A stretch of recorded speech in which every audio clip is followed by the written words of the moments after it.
Halo guys, selamat datang di Ruang Pikiran. Nah, kalian tahu nggak sih antara konflik Iran dan Amerika? Kenapa? Nah, Ada apa? Sebenarnya itu adalah salah satu konflik yang sangat menjadi trending topik di dunia kali ini, yang dimana ada keterlibatan antara Israel, Iran, dan Amerika. Nah, itu sebenarnya sangat-sangat bikin kita bingung ya. Iya. Konflik masalahnya apa? Benar. Nah, langsung saja simak di pembahasan ini.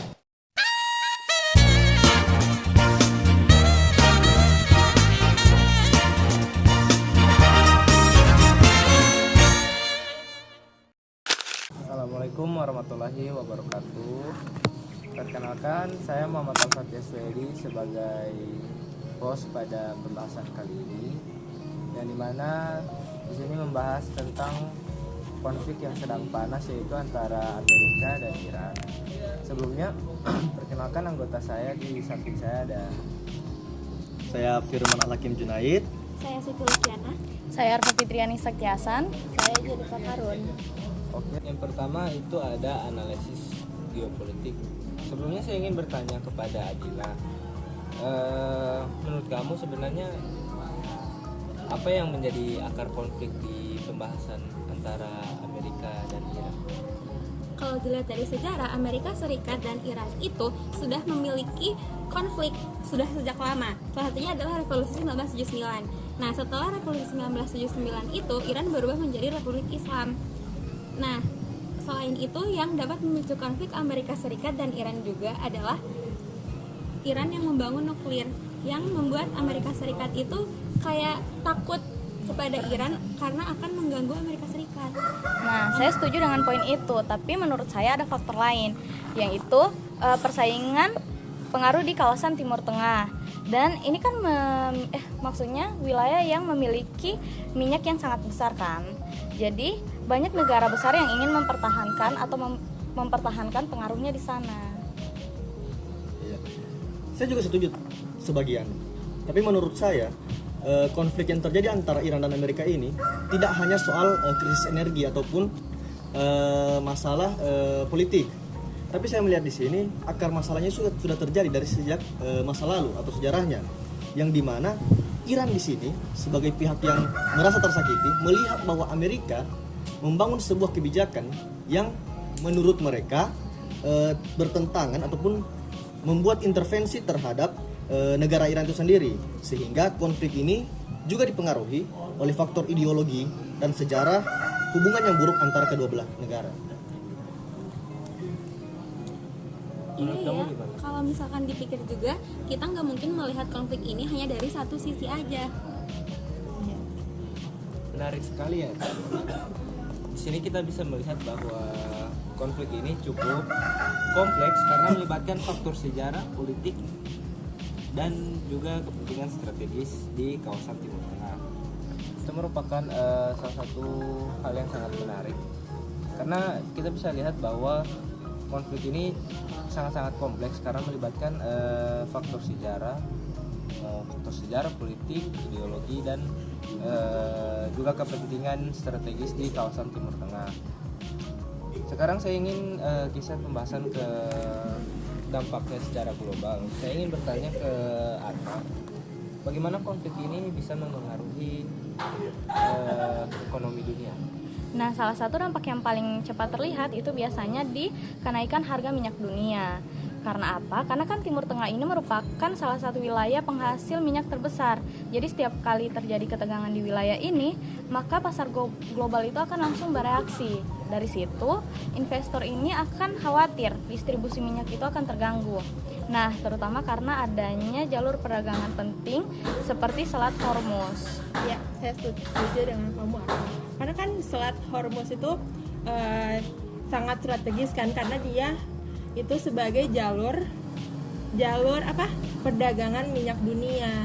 Nah, jika terjadi konflik di situ, akan ada pasokan minyak yang bisa terganggu. Tapi menurutku ini bukannya soal konflik minyak, karena konflik geopolitik juga bisa mempengaruhi ekonomi global dunia. Jadi, investor yang merasa terancam atas investasinya terhadap suatu negara, pasti dia akan memindahkan investasinya ke negara yang dianggapnya lebih aman. Saya setuju, tapi saya ingin menambahkan sedikit yang dimana ketika kenaikan harga minyak bumi ini melonjak akibat konflik yang terjadi antara Amerika dan Iran, di situ juga berdampak pada biaya produksi, yang dimana kita ketahui bersama bahwa semua aspek ekonomi ini bergantung pada energi, yang dimana hal itu akan mengakibatkan barang, jasa, dan segala macam yang terkait pada energi tersebut akan mengalami kelonjakan harga yang signifikan. Jadi kita bisa menarik benang merah dari konflik ini kalau di mana ini tidak hanya berdampak pada negara yang berkonflik saja, tetapi juga ini bisa memengaruhi perekonomian dunia secara luas. Kalau begitu mari kita lihat dari perspektif Indonesia. Menurut Firman, menurut saya dampaknya itu dia cukup signifikan ya, terutama di bagian sektor energi, yang dimana Indonesia juga masih mengimpor minyak dari luar untuk memenuhi kebutuhan dalam negeri kita. Jadi ketika harga minyak bumi ini naik akibat konflik yang terjadi, maka harga minyak juga akan meningkat. Dan juga yang berdampak pada apa? Berdampak pada biaya. Biaya impor kita akan juga semakin meningkat. Hal ini akan meningkatkan tekanan terhadap APBN dan kebijakan subsidi pemerintah kita terhadap energi. Nah, saya setuju. Selain itu, konflik global kan biasanya juga berdampak pada nilai tukar rupiah. Di sini ketika terjadi ketidakpastian global, maka investor itu sering menarik dana dari negara yang berkembang dan memindahkannya ke aset yang dianggap lebih aman, ya kan? Akibatnya mata uang dari negara berkembang itu, termasuk rupiah, bisa mengalami tekanan. Ya, saya juga mau menambahkan kan kalau misalnya harga energi naik, biaya produksi di sektor industri juga bisa akan meningkat. Salah satunya juga transportasi juga bisa meningkat. Nah, dalam waktu yang jangka panjang ini, ya udah biaya produksi itu dapat menyebabkan kenaikan harga barang yang dirasakan langsung oleh masyarakat Indonesia. Tapi menurut saya semua ini hanya tentang bagaimana pemerintah mengelola dampak tersebut. Jika pemerintah bisa mengelola energi dan fiskal lebih baik, maka dampak negatifnya pasti akan berkurang. nah itu adalah poin yang sangat menarik. Kalau begitu kita langsung masuk ke pembahasan yang terakhir, yaitu kira-kira kebijakan apa yang bisa dilakukan pemerintah Indonesia. Menurut Jenny, langkah apa yang sebaiknya dilakukan pemerintah dalam menghadapi situasi seperti ini? Kalau menurut saya ada beberapa langkah yang bisa dilakukan oleh pemerintah. Yang pertama mungkin memperkuat ketahanan energi nasional, misalnya dengan mengembangkan energi terbarukan seperti tenaga surya, air, dan panas bumi. Nah, dengan begitu Indonesia bisa tidak terlalu bergantung pada impor luar. Saya setuju dengan itu. Tapi menurut saya pemerintah juga perlu mengambil alih agar biaya energi yang naik itu tidak terlalu membebani masyarakat. Saya juga ingin menambahkan sedikit dari sisi hubungan internasional, yaitu Indonesia di sini memiliki posisi yang netral, di mana tidak berpihak pada satu kekuatan negara tertentu. Namun di sisi lain juga Indonesia juga berperan penting dalam menjaga keamanan secara internasional, seperti itu. Betul banget. Nah, melalui diplomasi internasional, Indonesia juga bisa mendukung dialog antara negara-negara yang berkonflik agar ketegangan ini tidak semakin meningkat.